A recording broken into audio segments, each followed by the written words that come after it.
নমস্কার বন্ধুরা, রকি কিচেনের তরফ থেকে সকলকে স্বাগত জানাচ্ছি। ঈদ স্পেশালে করে দেখাচ্ছি লাচা সেমই ভাজা। তাহলে চলুন দেখে নেওয়া যাক আজকের রেসিপি। ওভেনে একটা কড়াই বসিয়ে তাতে দিয়ে দিলাম কিছুটা পরিমাণে ঘি। এখন এটার মধ্যে দিয়ে দেব এই যে এলাচ কয়েকটা, দারচিনি আর একটা তেজপাতা আমি ছিঁড়ে নিয়েছি, সেটা ভেজে নিচ্ছি হালকাভাবে। দিয়ে দিচ্ছি 2 রকমের বাদাম, কাজু বাদাম আর চিনে বাদাম। আপনারা যে কোনো বাদাম এখানে ব্যবহার করতে পারেন। হালকা আছে এটা ভেজে নেব, খুব হাই আছে ভাজতে গেলে কিন্তু এটা পুড়ে যাবে, তো হয়ে যাবে। হালকা আছে একটু নেড়ে চেড়ে ভেজে নিচ্ছি,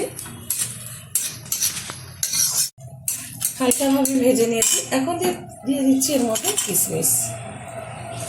কিশমিশটাও হাই আছে ভাজবো না, তাহলে কিন্তু পুড়ে যাবে খুব তাড়াতাড়ি। হালকাভাবে কিশমিশটাও আমি ভেজে নিলাম। এখন এর মধ্যে দিয়ে দেব একটা লাচা সেমাই। এই সেমাইটা কিন্তু খেতে ভীষণ ভালো লাগে, ভাজা সেমাইটা। আর এটা কিন্তু উত্তরবঙ্গের লোকেরা ঈদের সময় 90% ঘরে কিন্তু করে থাকে এই রেসিপিটা।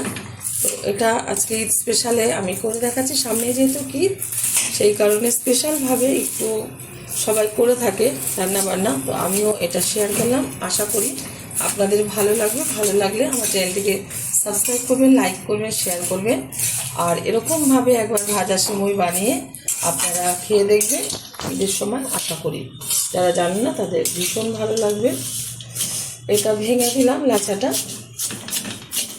খুব বেশি গুঁড়ো করবো না, যতটা ভাঙা ঠিক ততটাই ভেঙে দিচ্ছি। এবার একটু নেড়ে চেড়ে ভেজে নেব। লাচাটা ভালোভাবে আমি ভেজে নিলাম। এখন দিয়ে দেবো খুব সামান্য পরিমাণে একটু লবণ, ব্যালেন্সটা খুব ভালো রাখবে। দিয়ে দিচ্ছি এখন চিনিটা কিন্তু অতিরিক্ত দেওয়া যাবে না, এতে হালকা মিষ্টি খেতে হয়। আর খুব অতিরিক্ত হয়ে গেলে তখন একটু অন্যরকম লাগবে। যেহেতু ভাজা সিমুই, সেই কারণে হালকা মিষ্টিতেই এটা করতে হয়। আর এটা এরকমভাবেই করে থাকে। চিনিটা দেওয়ার পর কিন্তু অনবরত এটা নাড়াতে হবে, না হলে কিন্তু না নাড়ালে ক্যারামেল তৈরি হয়ে যাবে, তখন একদম তিতো হয়ে যাবে খেতে সিমুইটা। এখন এর মধ্যে দিয়ে দেবো মাওয়া। আমি গ্রেট করে নিয়েছি মাওয়াটা, এখন দিয়ে দিচ্ছি এর উপরে মাওয়া। এই ঘি আর মাওয়ার ফ্লেভারটা মিশে গিয়ে দুর্দান্ত একটা ফ্লেভার বেরোবে আর খেতে ভীষণ ভালো লাগবে। আপনারা এখানে মাওয়ার বদলে গুঁড়ো দুধও ব্যবহার করতে পারেন। আর একটু দিয়ে দিচ্ছি, যত মাওয়া দেওয়া হবে ততই কিন্তু এটা টেস্টফুল হবে।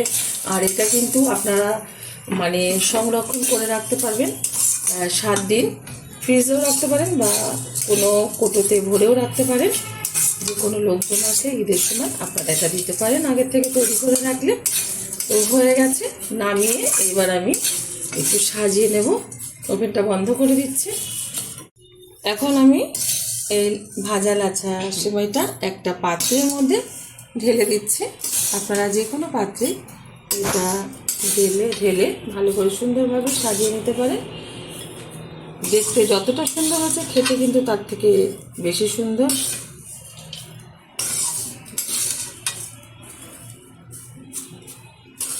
পুরোটাই আমি ঢেলে দিচ্ছি সুন্দরভাবে দিয়ে দিলাম। এর উপরে এখন দিয়ে দেব কিছুটা কাজু বাদাম। এটা কিন্তু আমি ভাজিনি, কাঁচা কাজু বাদাম খেতে ভীষণই ভালো লাগে। ছড়িয়ে দিচ্ছি একটু, দিয়ে দিচ্ছি এর উপরে গ্রেট করে রাখা মাওয়া। আপনারা কিন্তু অবশ্যই ঈদের সময় এরকম মানে ঈদের দিনে এরকম ট্রাই করবেন। আশা করি প্রত্যেকে ছোট থেকে বড় প্রত্যেকেরই ভীষণ ভালো লাগবে। দেখা হবে পরের ভিডিওতে নতুন কোনো রেসিপি নিয়ে। ধন্যবাদ।